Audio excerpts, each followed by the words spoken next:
Welcome back. Thank you for joining us. I'm your host, Chris Denise, and with us today is Anthony Phan, new Milpitas City Council member. Well, new to this council. So let's jump right in. Anthony, introduce yourself and tell us who you are. Yeah, hey everyone. I am Anthony Phan. First of all, I want to thank Stage 1 Creative Spaces, as well as Milpitas Beat for hosting this, having me on the program. As I understand it, this actually is, you're closing in on like the last few years, the last term that you can serve. What's it been like being in Milpitas politics for so long? I have a different answer depending on the time frame that you asked me to refer to in, because Milpitas politics has changed so much. But in general, I would say that it's something else. I don't have another term to phrase it. There's nothing quite like Milpitas politics. But local government has definitely shown me the ability to enact transformative change in many ways. So, well, let's go all the way back to the beginning. What got you into the city council in the first place? Why'd you run the very first time, way back in the day? I like to joke that I was just bored, but at it, the heart of that boredom really is, you're itching to do something. Okay. Right. And I had just graduated college at the time, fresh out of college, and I wanted to make some meaning out of my life. I wanted to contribute. I wanted to look for campaigns that I could work on. And when it came down to the filing deadline and I was looking at the list of candidates, I figured I could probably do this myself. So that was my opportunity to make a difference. What brought you, what brought you to Milpitas in the first place? Why'd you stick roots here? I was working in Fremont. Yeah, so I was working for the United Auto Workers Union. And Milpitas was in proximity to the Tesla plant where I was trying to organize. And Milpitas had so much history, so much culture, and it really is such a diverse community. I saw that there were so many great opportunities, and it just made me want to be there. It felt like home immediately. So short term, I don't know. So too. You've been on the city council multiple times before. How is this council different than the last couple you've been on? The meetings haven't gotten as contentious as they were before. And there's the meetings run a little bit differently. Are there new things that you're seeing come up that maybe you weren't expecting even going into it? Generally speaking, it's nothing too surprising.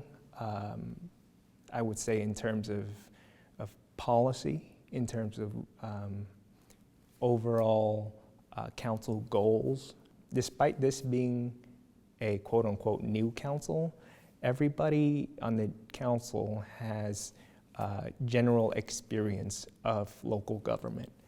With the new dynamics on the council, how do you see tackling problems going forward this year? It's a plus that all of us know our roles and our capacities and what we can do, the right questions to ask and whatnot. Absolutely, that's a huge plus.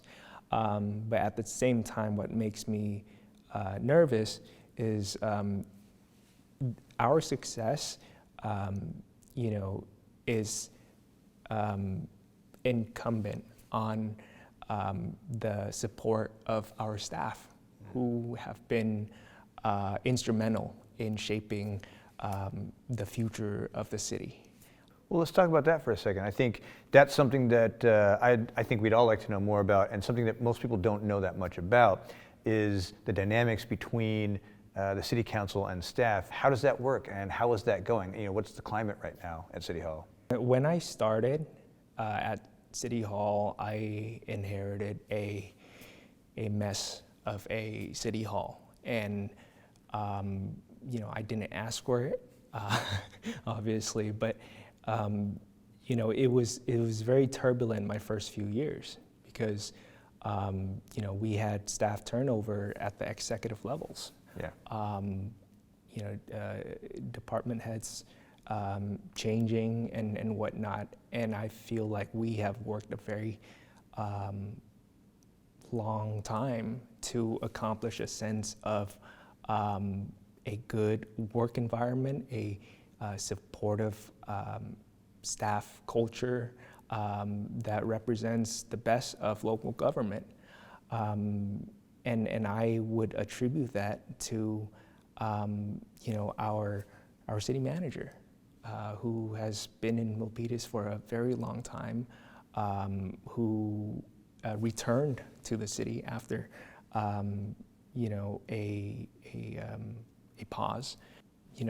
The culture that we have in Milpitas today, I think internally, staff is great, but the relationship, the dynamics of the council and staff and employees, I think morale has declined. Is that a issue that you're looking forward to tackling this year? Is that something you feel that you can tackle this year?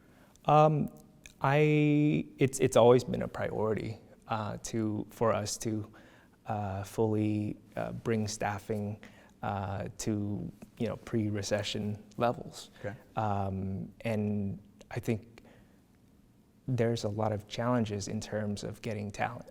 Yeah.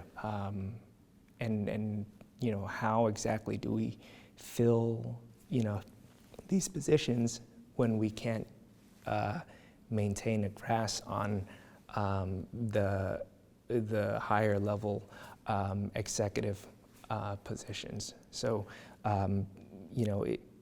we have to approach it from all angles. And let's talk about the future. And the last question, why Milpitas? And what I mean by why Milpitas is, why should someone choose Milpitas?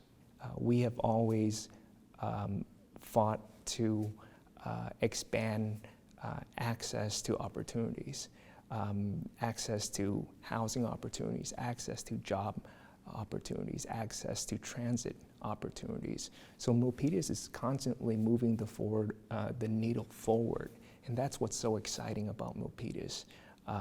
No matter who you are, where you come from, what you look like, what language you speak, you have a place in Milpitas, and that's why Milpitas. That's a beautiful sentiment. Awesome. All right, well, that's all we have for today. Thank you very much for joining me, Anthony. Thank you all for joining us. We'll see you next time.